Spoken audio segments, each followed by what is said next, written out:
রোজকার ধরাবাঁধা জীবন থেকে খানিক বিরতি নিয়ে আবার আমরা আজ বেরিয়ে পড়েছি গ্রাম বাংলার উদ্দেশ্যে।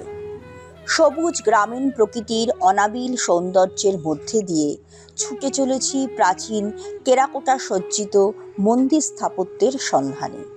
আমাদের আজকের গন্তব্য পূর্ব বর্ধমান জেলার মেমারি অঞ্চল। আপাতত ঢুকে পড়েছি আমাদপুর গ্রামের জমিদার পাড়ায়। অতীতে জমিদার চৌধুরী বংশের পারিবারিক রাধামাধব জিউয়ের মন্দির একে আটচালা রীতির। মন্দির চত্বরে ঢুকতেই রয়েছে বিশাল এক নাট মন্দির। মূল মন্দিরের একেবারে লাগোয়া এই নাট মন্দিরটির কারণে সামনে দাঁড়িয়ে মন্দিরের চালাগুলো দৃশ্যমান নয়।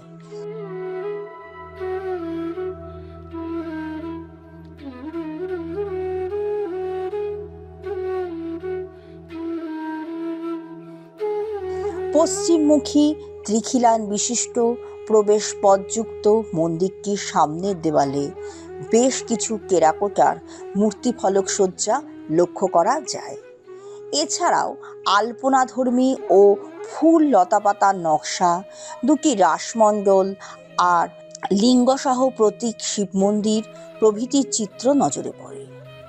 প্রবেশপথের খিলানতিঙ্কির গায়ে ভিত্তিভূমি সংলগ্ন ফলকের মাধ্যমে আর উল্লম্ব কুলুঙ্গির সারিতে যেসব মূর্তিফলক লক্ষ্য করা যায় তার বিষয়বস্তু হল কৃষ্ণ বিষয়ক নানান কাহিনী, সিদ্ধি ঘটায় রত শৈব সাধু, সপরিবারে মা দুর্গা, বৃষবাহন শিব, রামভক্ত হনুমান, বিদেশি রণতরী, একক শ্রীকৃষ্ণ, তৎকালীন অভিজাত ব্যক্তির ভ্রমণ দৃশ্য প্রভৃতি।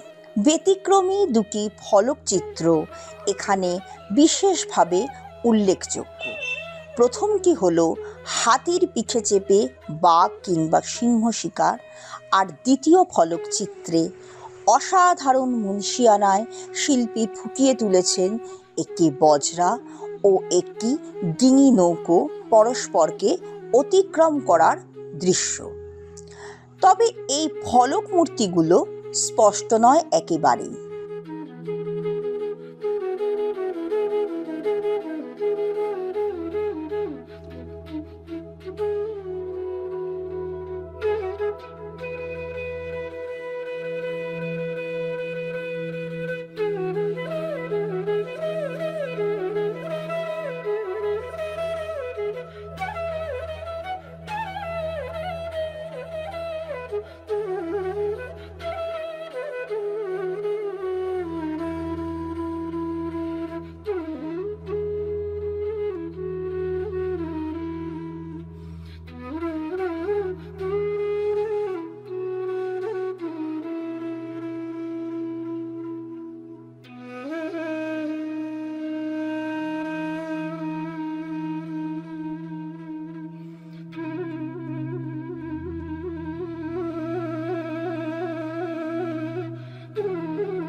বয়সের ভারে আর রাসায়নিক রঙের পুরু আস্তরণের ফলে সূক্ষ্মতা হারিয়ে অলঙ্করণগুলো একেবারেই ম্রিয়মাণ হয়ে গেছে বর্তমানে।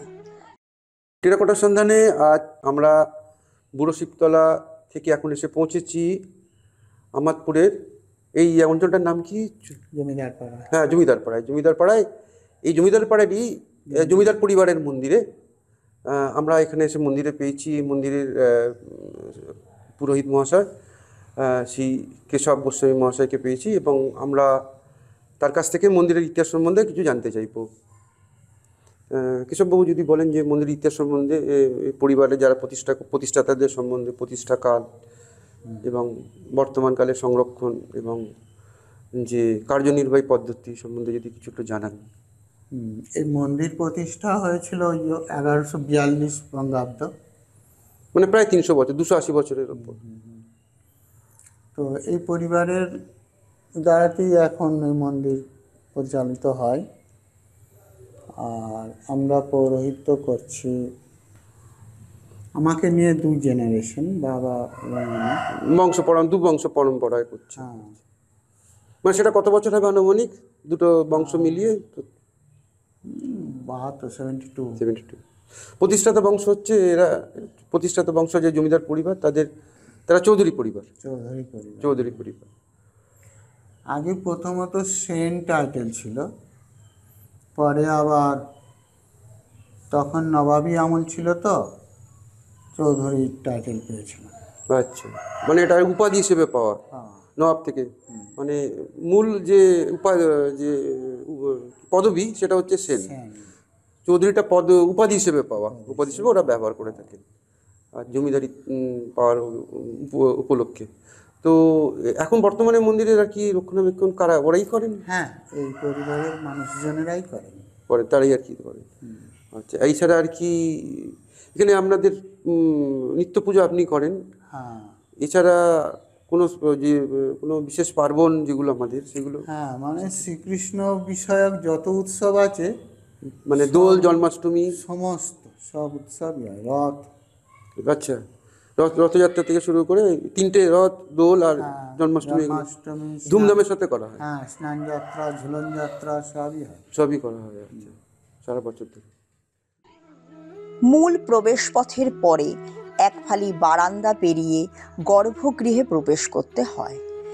এখানে রাধাকৃষ্ণের বিগ্রহ ছাড়াও নারুগোপালের একটি বিগ্রহ এবং শালগ্রাম শিলা নিত্য পূজিত হন। প্রায় 300 বছরের প্রাচীন ঐতিহ্যপূর্ণ এই মন্দির স্থাপত্যটি গঠনগত দিক থেকে খুব ভালো অবস্থায় আছে এখনো। চৌধুরী পরিবারের লোকজনদের তত্ত্বাবধানে এই মন্দিরটি সুসংরক্ষিত। মন্দির দর্শন শেষে আমরা আবার এগিয়ে চলি পরবর্তী গন্তব্যের উদ্দেশ্যে।